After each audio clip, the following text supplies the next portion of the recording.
Hey, y'all, welcome back to the Don't Mom Alone podcast. I'm your host, Heather McFadden, and this is the place where I get to walk alongside you and connect you with people and resources so you know that you don't mom alone. And in this episode, number 372, I'm going to be sharing the hows and whys of discussing movies with your kids.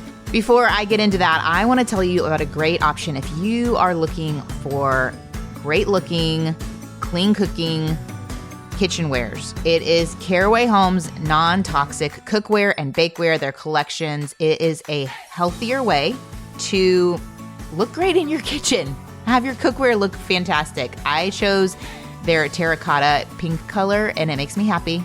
Anytime I need to heat up some chicken noodle soup or cook a steak with my son, whatever I'm doing in the kitchen, I love using Karalee, not only because it does look good, but I know that their products are chemical free. They don't have any toxic materials like PFAS or PTFE or PFOA.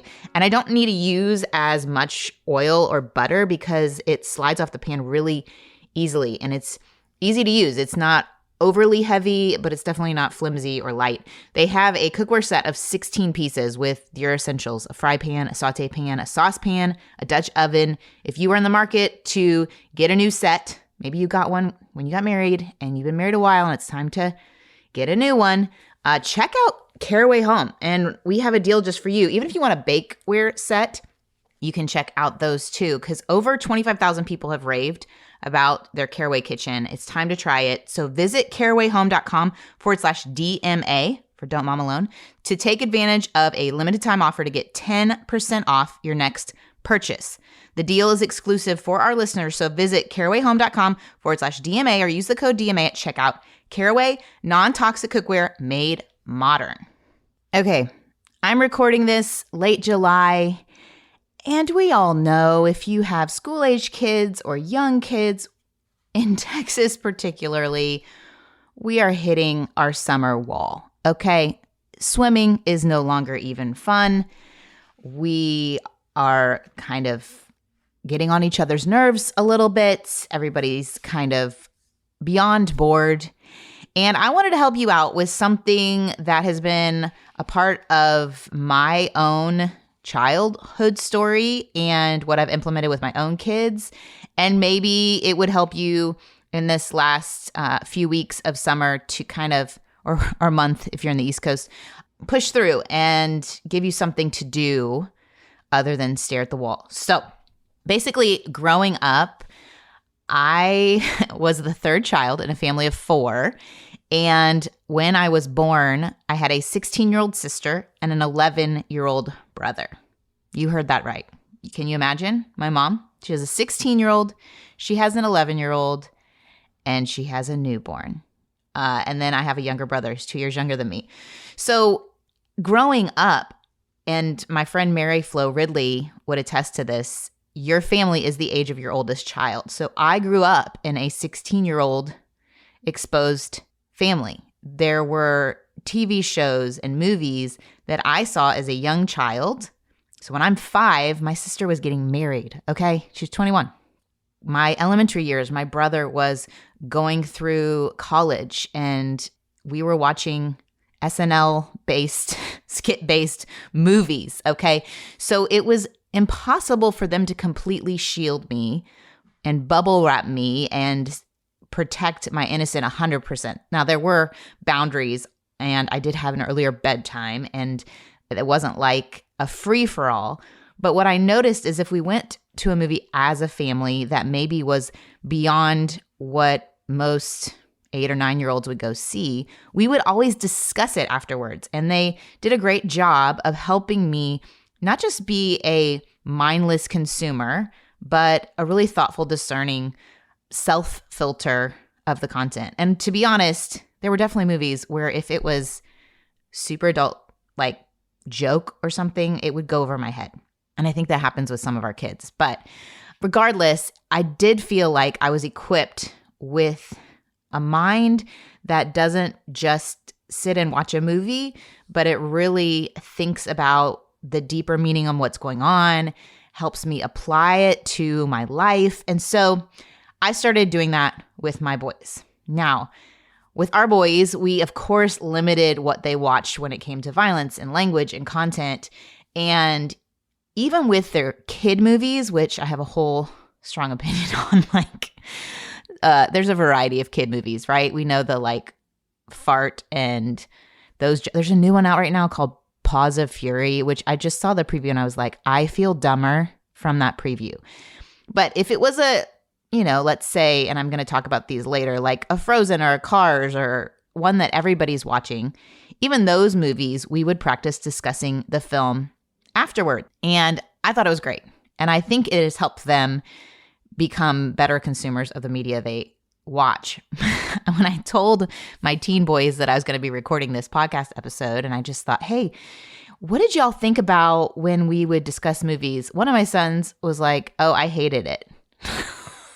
So FYI, teens have strong opinions about how you parented, and typically they think you did everything wrong. They think you chose the wrong schools. I'm just letting you know now that you will get feedback on your parenting, and it may take another 10 years before they appreciate some of the things we did. But I will say, even though he said he hated it, we then had a 30-minute conversation about plot structure and story arcs in current movies. And they were talking about how they've noticed that in some movies they've watched recently, instead of having the traditional rising action and the conflict and then the resolution and denouement, it's like rising action until the last scene and it just ends. And we then had a conversation about the primary motivation for Jack Nicholson in the movie One Flew Over the Cuckoo's Nest and the subplot in that movie. And so while they say they didn't like it,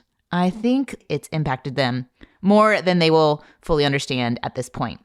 I will say, caveat, and we'll talk more about the how, we don't want to be fun vibe killers and have a barrage of questions and strong personal opinions and try to force overly spiritual connections.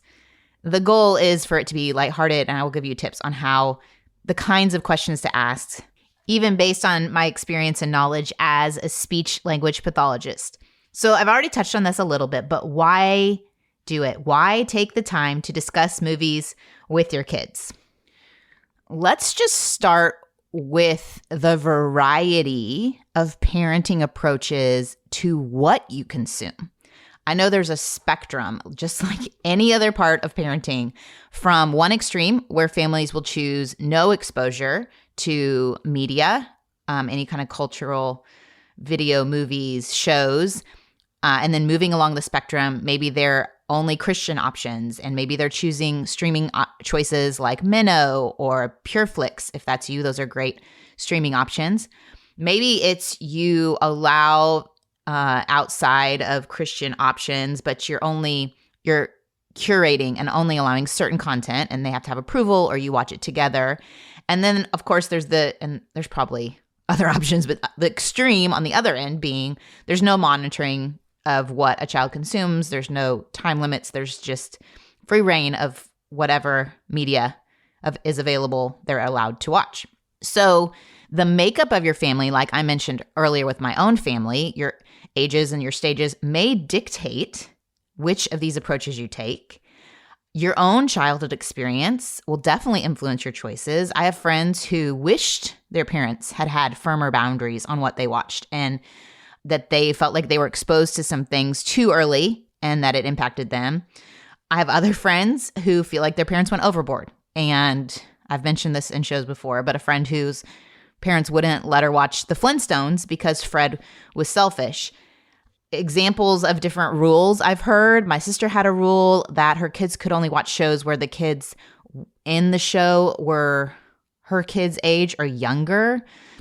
So it would be like if your oldest child is an elementary age child and no older sibling, then you may not want them watching a Nickelodeon show with high school drama or something that is high school oriented. I've also heard that as long as possible, try to keep the content on the level of your youngest child. So not having it be dictated by your oldest child. Now, I think depending on the number of kids you have, that can be tricky. and can only work up to a certain point. It's going to be hard for me to tell a 16 or 17-year-old, hey, we're only going to watch things that your 10-year-old brother can watch, because my 16-year-old is at this point where he has more freedoms to choose what he's watching. And that is going to be a whole episode I'm hoping to record with Dr. Ken Wilgus, who does Feeding the Mouth That Bites You. If you have a teen and you need help, just go get that book. And then, of course, another aspect that impacts what you watch is your child's personality. I've found that in our crew, the more imaginative the child is, the more sensitive they are to things they see on screen, whether it's something that they view as potentially scary because they go beyond what they even see, or a character is harmed, or there's some sort of tragedy. You have to be so careful because it's like a miserable experience to watch a family movie together when your child is crying and upset. All these factors are playing into which movie you're going to watch, which show you're going to watch as a family. And so why we discuss movies, to me, helps us choose which movies. It's one more factor that plays into it because it goes beyond what's the popular kid movie, and it expands us to think what movie is going to provide beauty or great conversation, or it may even be something that we weren't thinking is good, but because it's so bad, we have a great conversation. I also want to plug a tool we've used in the years where we wanted a little more complex stories and characters, but we didn't want the language and the violence and some of the other scenes. We used VidAngel, which is a filtering tool that you can connect to your Netflix and Amazon accounts, and you can pick and choose which filters to turn on. It lets you see every time a bad word is used or a violent scene. Bruce thinks it's hilarious that one of the filter options for Wizard of Oz is when the house lands on the Wicked Witch of the East. So anyway, it's a great tool if you've never heard of VidAngel.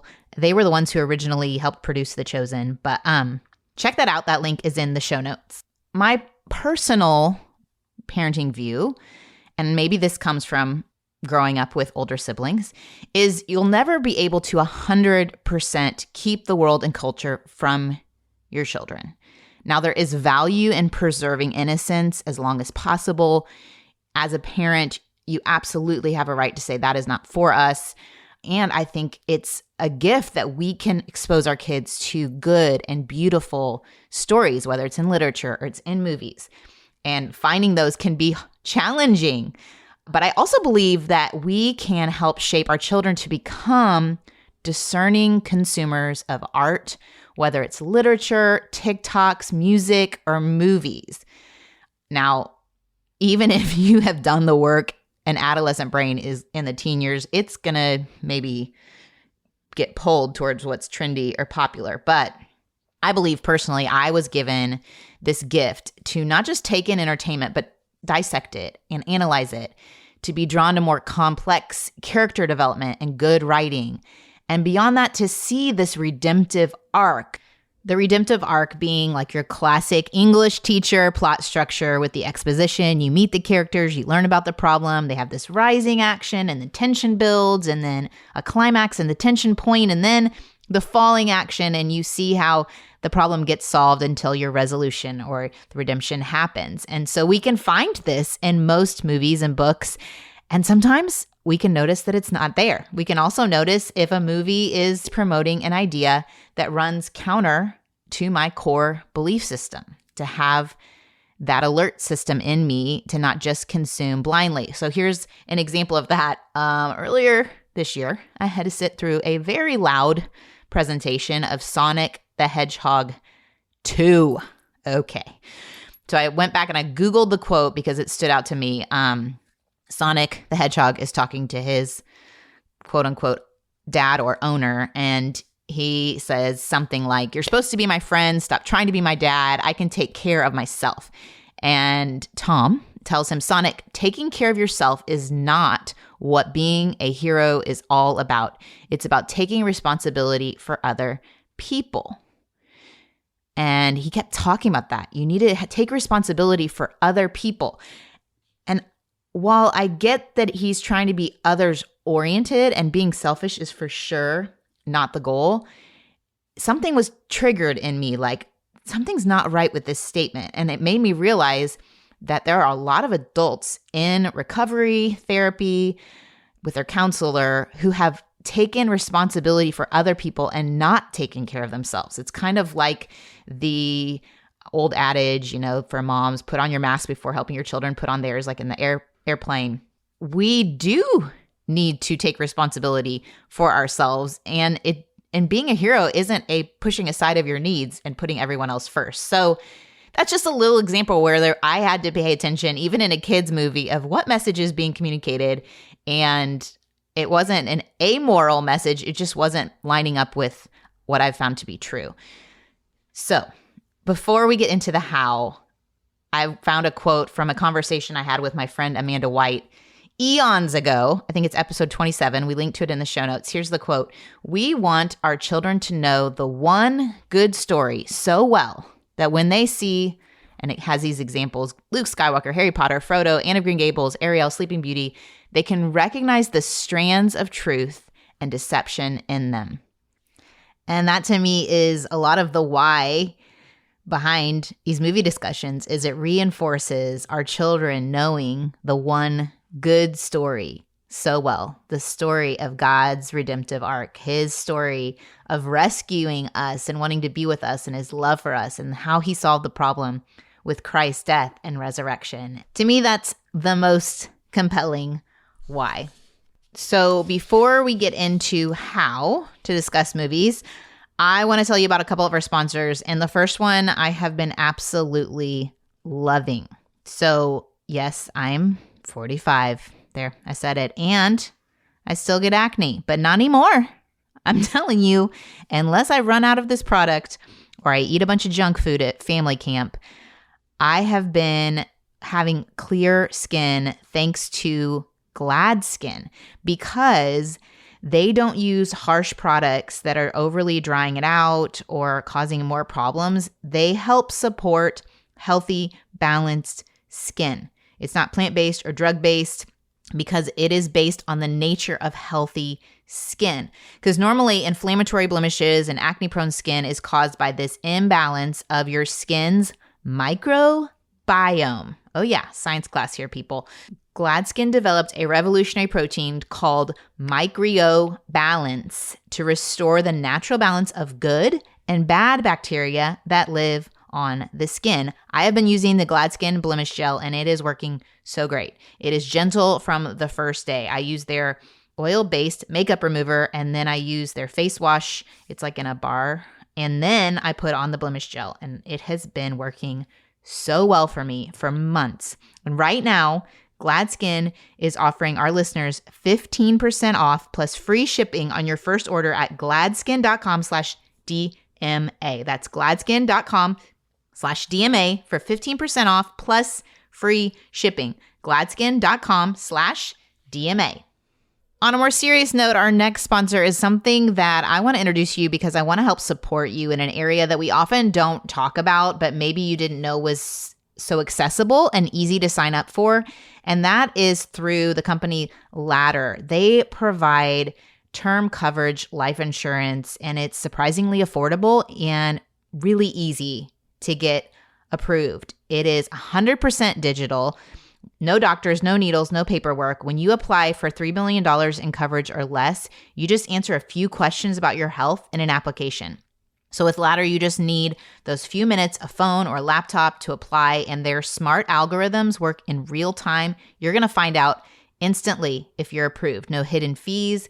You can cancel at any time, get a full refund if you change your mind in the first 30 days. Ladder policies are issued by insurers with long proven histories of paying claims, and they're rated A and A+ by AM Best.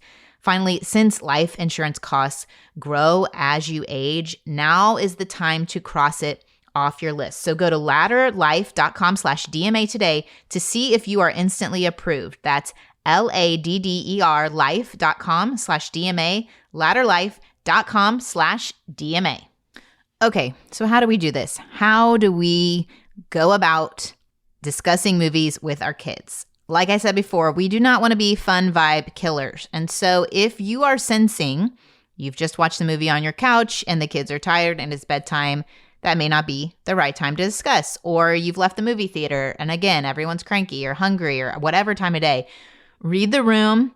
And if you are feeling like no one is interested in having a conversation, wait until the next day or later. It is totally fine. They will still remember the story. Don't you remember? You remember stories. And so I think waiting for the right time is a great first step. As far as general tips, I like to say as a speech pathologist to ask WH questions instead of yes/no questions. You're going to get richer answers and have more to play off of in your conversation than if you ask yes/no questions. And developmentally, a child is going to first understand, like your younger kids, your preschool kids, are going to understand who, what, where, when questions before they're going to understand a how or a why question. You could lead them through the why. They may have their own versions of the why, but don't get frustrated, especially if you start with a why question. I recommend, this is what I would do with my boys, and one of my boys said he liked this approach because it allowed each of them to give their own perspective on the movie. I would say, what was your favorite part, or who was your favorite character? And he really appreciated having that freedom to share uniquely to each of them what was their favorite. And then you could go into, was there anything you didn't like or wish had been different? As far as tackling on a deeper level, and if you have older kids, you could lead into kind of like your English teacher with a novel. You could ask the questions, work through that redemptive arc. Who do you think the hero or the heroine of the movie was? Another question you could ask is, was there a clear, quote unquote, good person or evil bad person? And sometimes in our movies, it's hard to tell. Think about Cruella. And then you could say, why do you think there wasn't? Or what did we learn about who we thought was the bad person? Or, you could go even farther and say, what makes a person evil? And we can even go into Romans 8. We're all sinners. So what problem was there to solve? And who helped solve it? How was it solved? As a parent, what dominant message did you pick up on? What were some smaller lessons that you caught? Could you prompt your kids through those? You don't necessarily have to make sure they caught them, but you could use it as a time of teaching some other aspect of life or a biblical lesson. How did it align with that gospel arc we were talking about, that separation, that rescue, that redemption? And was there anything that was overtly unhelpful or went against your core beliefs? I want to tell you that years ago, when I did that episode 27 with Amanda White, I also released a bunch of movie discussion guides, and we've linked to them in the show notes. If you want to take a tour of some classics, movies that I was watching with my kids back then, we're talking Mr. Peabody and Sherman, Big Hero 6, Dolphin Tale 2. I love Meet the Robinsons, but I will say, if you have a child that joined your family through adoption, that might be one you want to watch first and see depending on where your child is in their adoption story, whether you watch that together as a family. But it is a fantastic movie. There's also a couple scenes that if your child is more sensitive, I remember my more sensitive child having a hard time with. But such a good story. Lots to discuss with Meet the Robinsons. Cars, Frozen, and then the Lego movie. And so I'm going to go through a little bit of the Lego movie because I'm guessing a lot of you have seen it and maybe that would be helpful to talk through. So some of the things that I highlighted with my boys, of course, I asked them, what did they like, the favorite character, favorite scene, and it was great to just get a peek into their unique personalities and interests, what parts they didn't like. And again, it was interesting that one of my boys did not like the bad cop, good cop when he rubbed his face off. He thought that would hurt. I thought that Lord Business would scare them more, but they didn't even bring him up. I did talk about the motivation for Lord Business. So I said, what did Lord Business want most? And what did he do to get what he wanted? How did he treat other people? So looking at the character's motivation is such a great way to contrast the good versus the evil. Sometimes, like I said, the bad guy is hard to find, but looking at their desires, their actions, their relationships, it makes it clearer. It distinguishes them from other characters in the movie, and figuring out who has a helpful desire and who doesn't. Sometimes you can have a good desire and go about it the wrong way. This is another thing you could talk about from the Lego movie. Now, there was an article in Fox Business that wasn't a fan of the Lego movie portraying big business as evil. So you could talk through that if your kids are old enough to understand businesses and decide your family's personal views on the topic. Maybe you could support a local business and talk to them about that. Go get some ice cream to talk more on the Lego movie. Another question I have in this guide is, how did Emmett feel about being the special? Do you think he was special? What made him stand out from the other Lego minifigures? Since one of the primary themes is how this ordinary minifigure, Emmett, gets labeled as the chosen one who's going to save them all, we then learn that this prophet, Vitruvius, just made up the whole prophecy. But ultimately, Emmett does prove himself to be the hero. And we learn that each character kind of served a unique purpose in accomplishing their mission. Who can forget 80s Spaceman? Spaceship, spaceship, spaceship. So another question you can ask is, what unique skills and talents do you have? What is our family's ultimate purpose? How do we use our skills to reach that purpose? And to me, this is the creme de la creme of the conversation. Ultimately, we see these master builders using their innate abilities to create without a plan. We watch Emmett being bold and thinking outside the box to solve their Craggle problem. And so maybe you can cast this vision not only for your kids, but for your family. How can we all work together using our unique skills for one common purpose?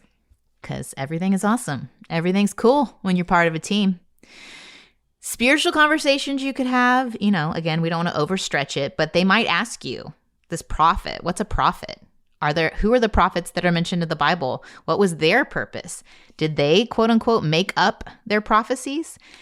And you could even get into how the Lego minifigures referred to the hand of God, or this ultimate being, and who did we discover the hand belonged to actually? Do we believe that God is this distant figure who just reaches down every once in a while and enters our world? Is he just playing around?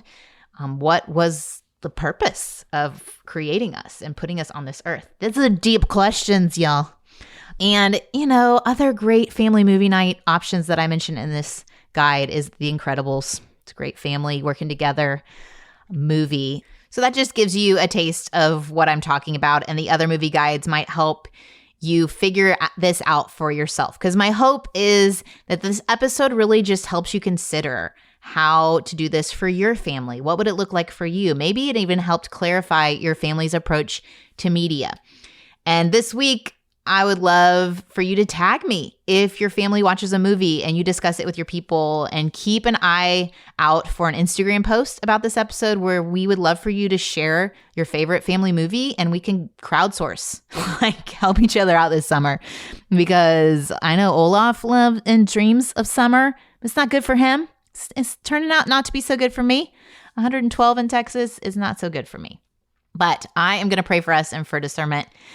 Thanks, y'all, for listening. Lord, I thank you that you are a creator, God, and that you made us in your image to be creative, and that we have this gift of telling stories that just reveal to more people the good news of your heart for us, your desire to make all things new and to redeem and restore all things. I pray for our families that we could make time to have conversations about you and about good stories and good, just interesting, creative works. And I pray, Lord, that you would guide all of us, that we would have your Holy Spirit give us discernment, bring to mind different truths that you want us to highlight for our kids and to draw them closer to you, which is what you're doing. You're wooing them, Lord, and we are just a part of that.